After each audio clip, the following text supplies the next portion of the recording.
अभिनेत्री प्राजक्ता माळी आज मुख्यमंत्र्यांची भेट घेण्याची शक्यता आहे। मुख्यमंत्र्यांच्या भेटीची वेळ तिने मागितलेली आहे। उपमुख्यमंत्र्यांची प्राजक्ता माळी ही भेट घेणार आहे। कारवाईसाठी मुख्यमंत्री आणि उपमुख्यमंत्र्यांना ती पत्रही देणार आहे।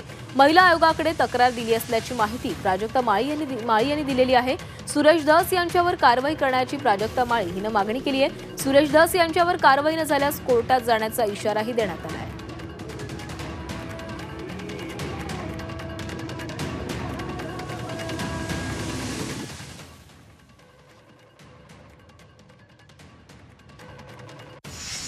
महिला आयोगाकडे तक्रार दिलेली आहे। मुख्यमंत्री साहेबांची भेट मला मिळणार आहे। त्यांना समक्ष जाऊन मी पत्र देणार आहे। उपमुख्यमंत्री साहेबांना जाऊन भेटणार आहे। त्यांना देखील समक्ष जाऊन पत्र देणार आहे, निवेदन करणार आहे। आणि जर गोष्ट काही घडली नाही आणि ही देखील महिला म्हणून हलक्यात घेतली तर डेफिनेटली माझ्या वकिलांमार्फत मी योग्य ती कारवाई करेन।